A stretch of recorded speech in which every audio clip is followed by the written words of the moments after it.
Elixir, my brother. Oh, yeah. Good afternoon. This is the House Transportation meeting on Wednesday, May 28th. And we have a topic of a bridge replacement in Winooski, and we have Carolyn Koda from the Truck Series program to give us an update on the on this project. So welcome and take it away.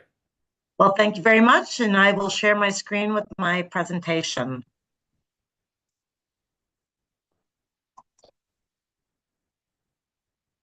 Yes. That was a noise. Okay.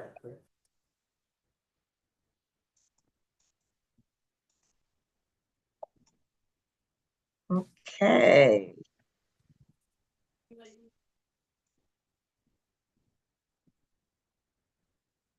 So, good morning, almost good afternoon.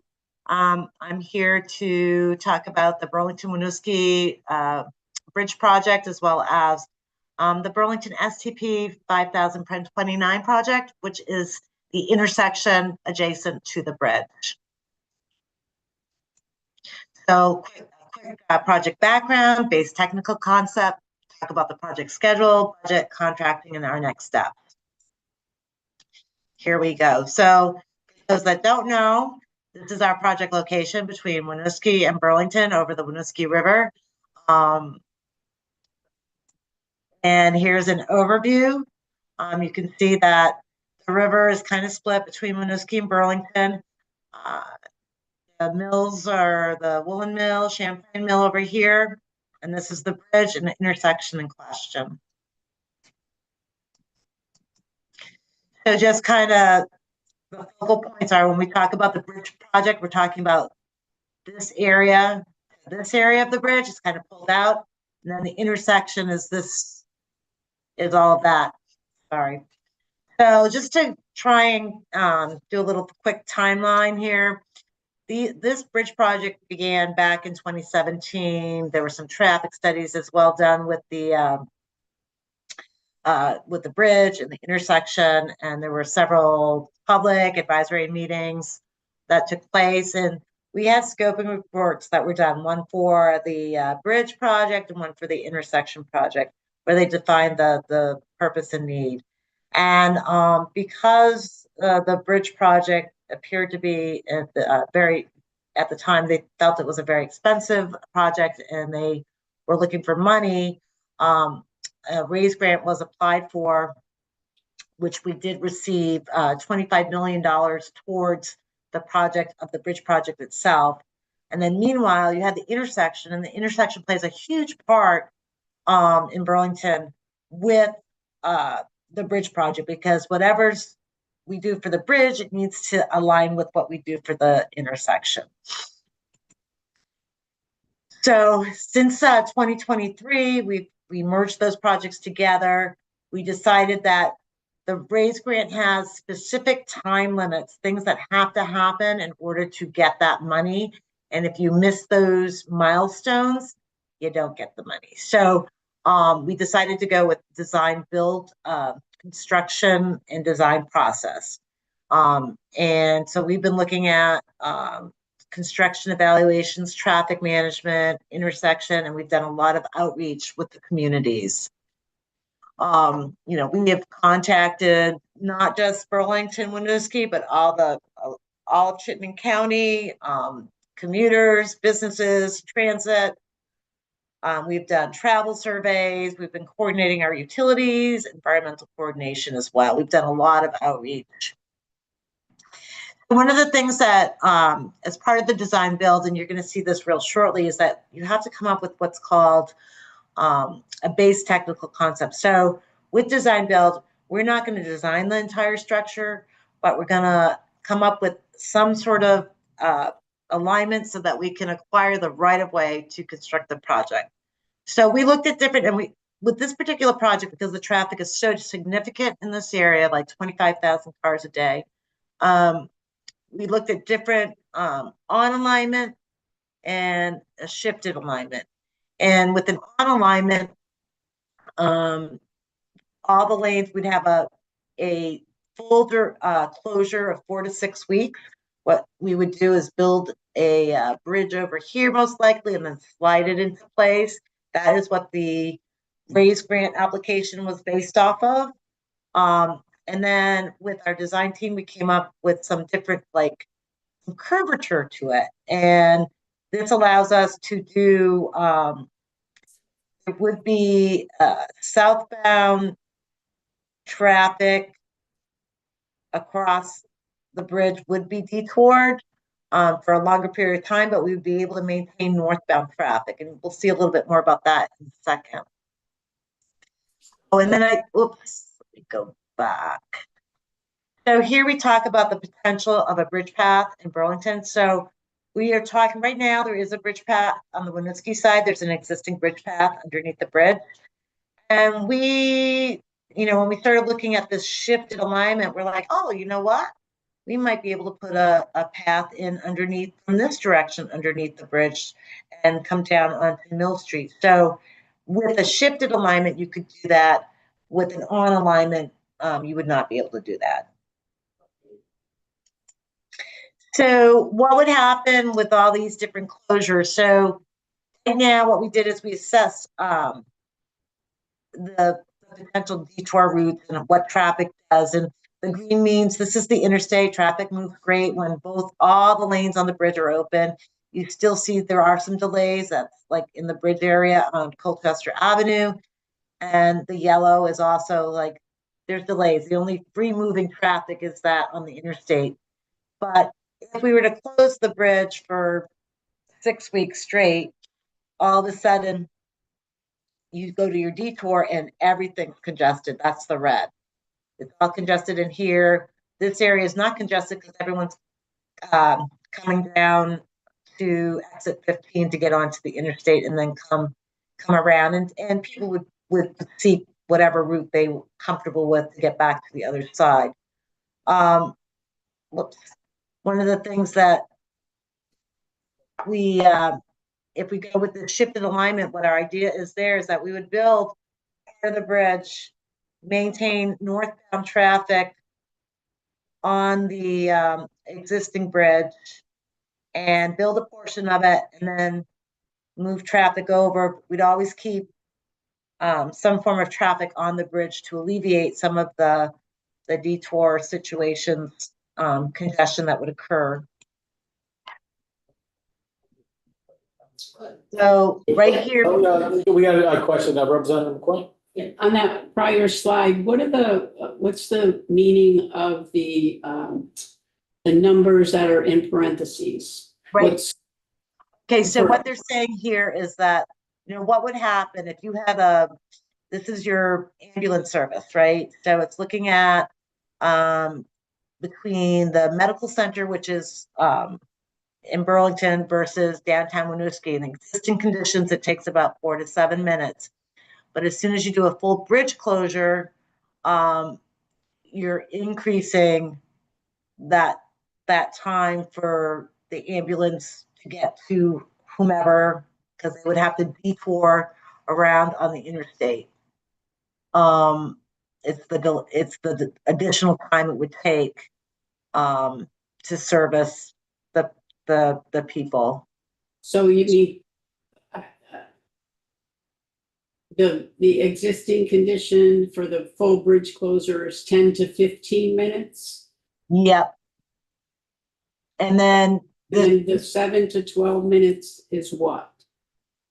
Yeah, It's 2 to. So there's that was my question. If you're coming north to south, is one of those, is the parentheses from south to north? And the numbers not in parentheses is north to south? so with the full bridge closure, it 10 would to be 15. 10 to 15 minutes, pretty much regardless. It would be, you would still see the delay no matter what. But with the southbound closure, if you're going southbound, it's still going to take you about 6 minutes. It'll be quick, but it will be northbound. It would be 7 to 12 minutes. So it's going to take longer if you're going Okay. southbound. Okay, So We're good it's, to go. okay, It's gonna be nice. so the in parentheses is It's, south to north or north to south? yeah. Okay, Yeah. all I right, apologize. that's okay. Screen doesn't do me any justice on that. Thank you. Actually, Mr. Donaldson? while we're stuck, would the northbound, if northbound is remaining open, is that also will there be any space for pedestrians or Yes, cyclists? the pedestrians will always be maintained. Okay, both Pedestrian for both. traffic, Okay. pedestrian and bicyclist traffic will always be maintained. for the Okay. most part. That's part of the nice thing about trying to keep the existing bridge open. It would be detoured onto the west side of the bridge, all the pedestrian traffic. And we'll see something a little bit more on that in a second.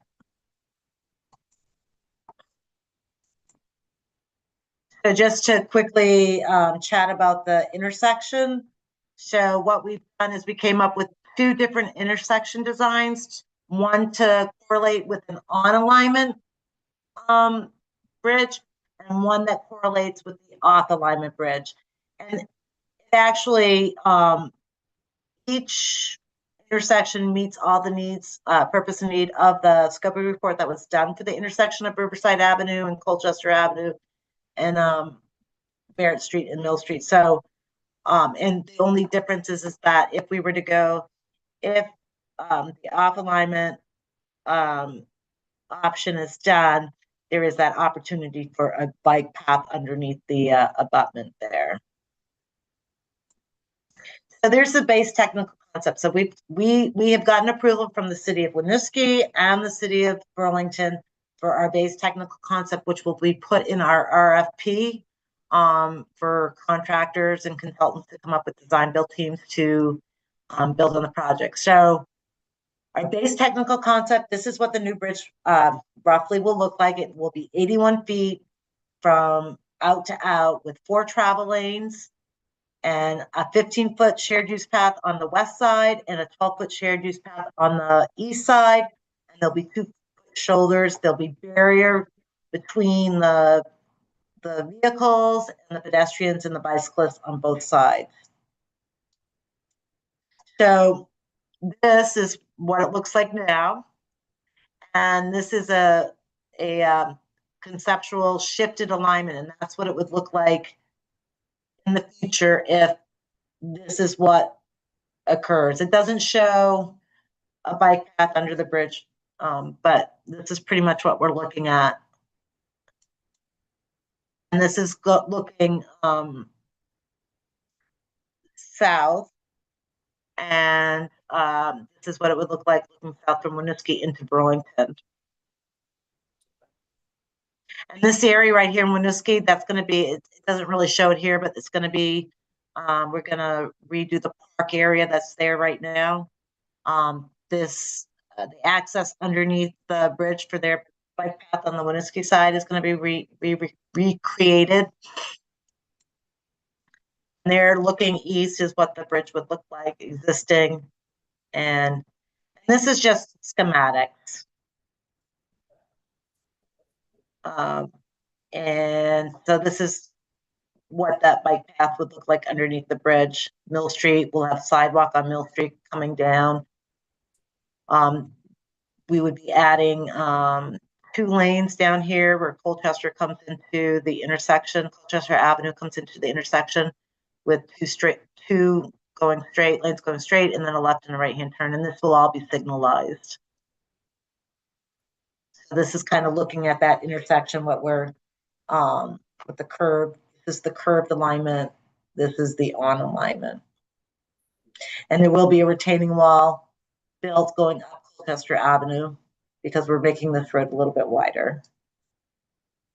So this is, We have one more question. Yeah, I'm gonna go back a couple of slides which show the south side. okay.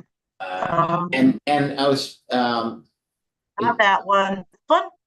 no, it's the drawings, the bridge intersection This one? continuity. Yes. the road where the bike trail is, the new bike trail underneath, and then there's that road that kind of comes up along, yes, that one. How is that intersection gonna work? Will all the traffic stop when that gets triggered? So this, you mean this road right here? Yes.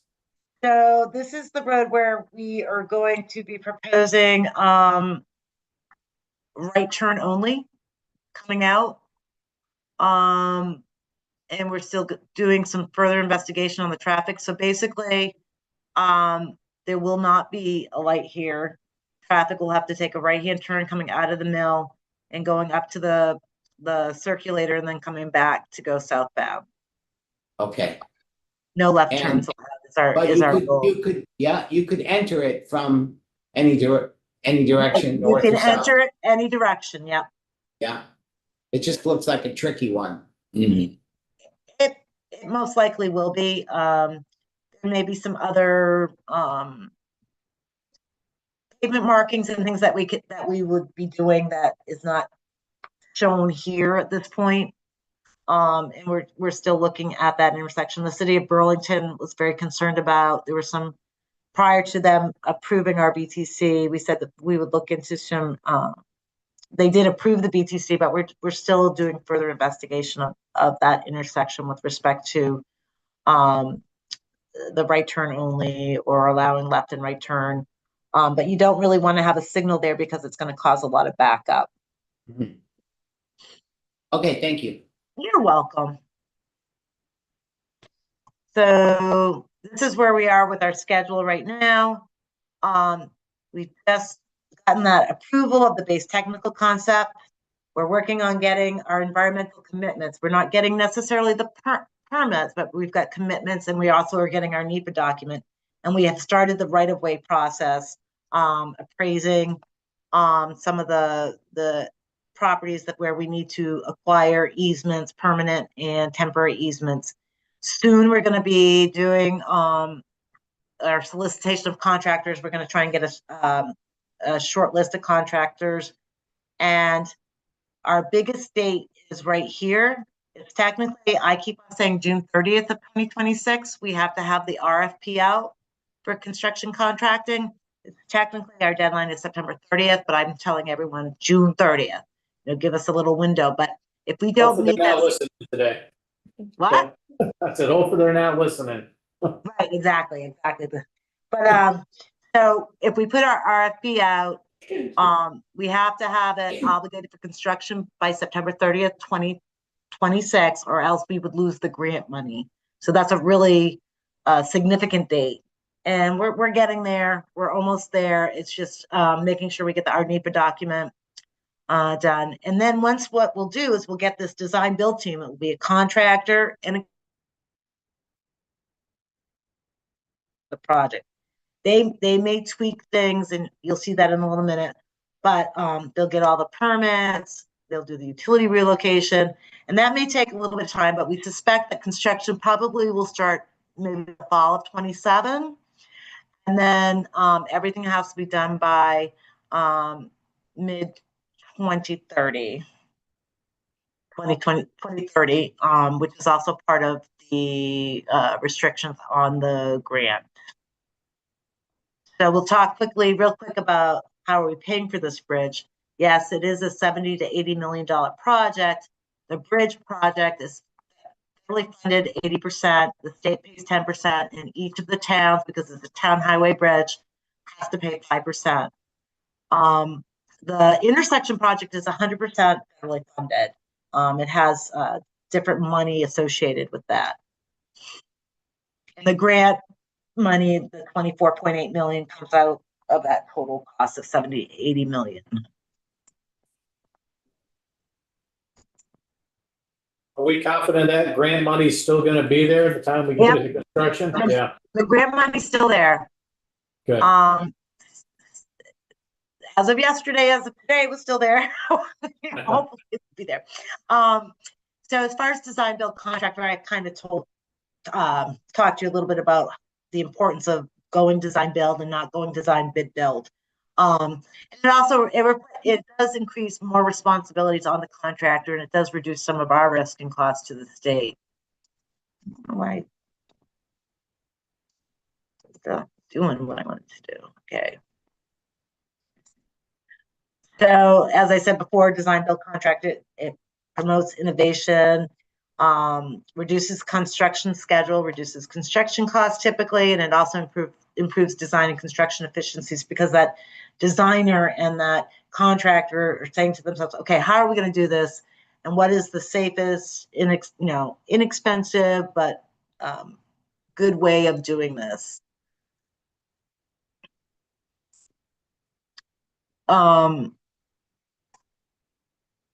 So we're going to have prescriptive and flexible requirements as part of our design build. And this is where, because of all the work we're doing, it's a historic bridge. There's a lot of different things going on in that area. We came up with,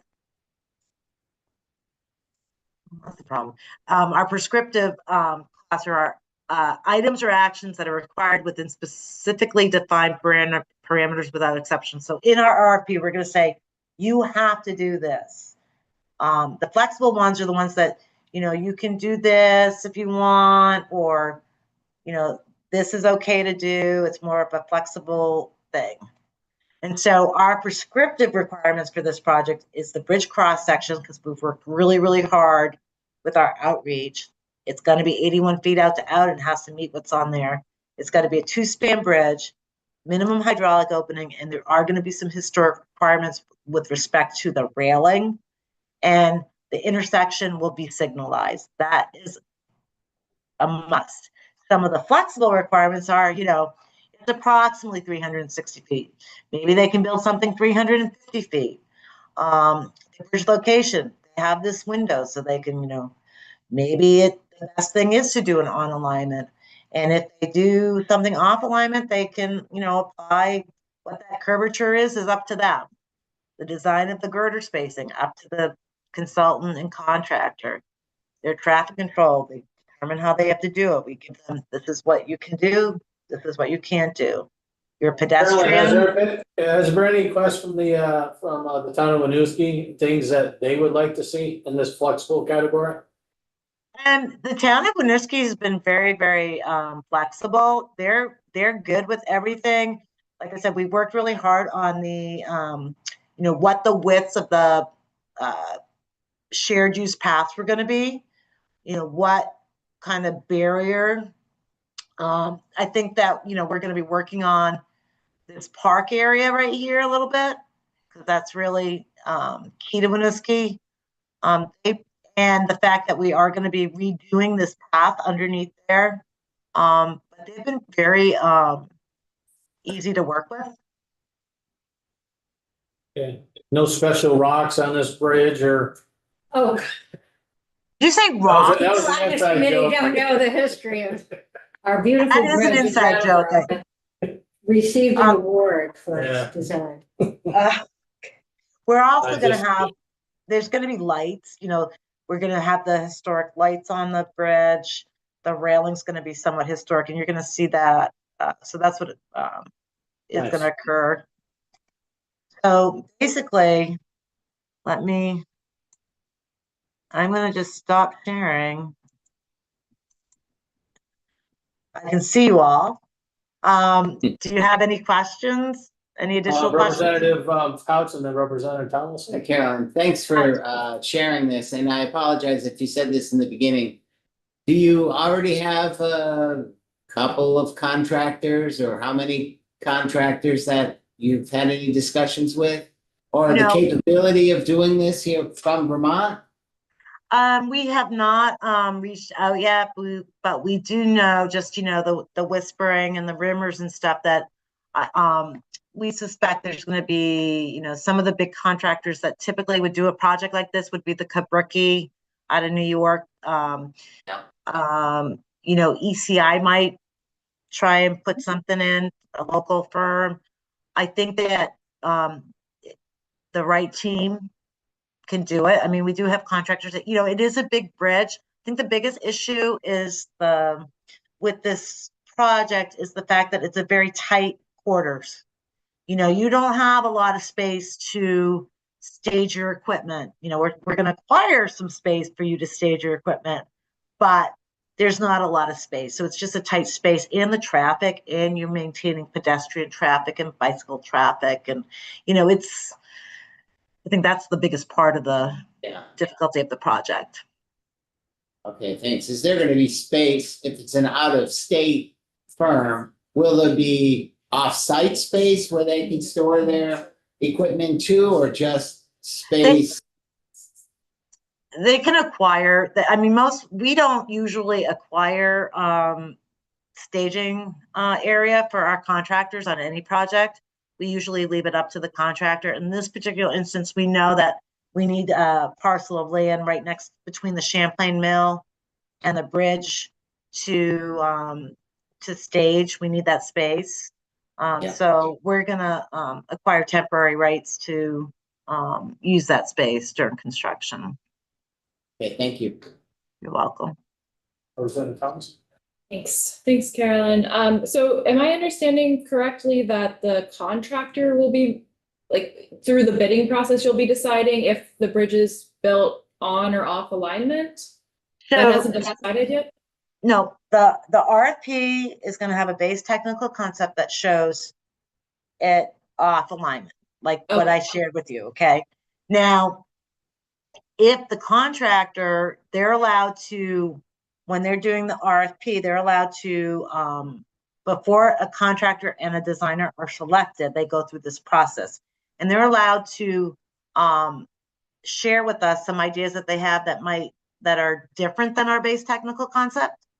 And it could be just a radial thing, or maybe they have a great idea how to maintain traffic, 4 lanes of traffic that we didn't even think about. They're allowed to deviate. So there's certain things that they can deviate from the base technical concept.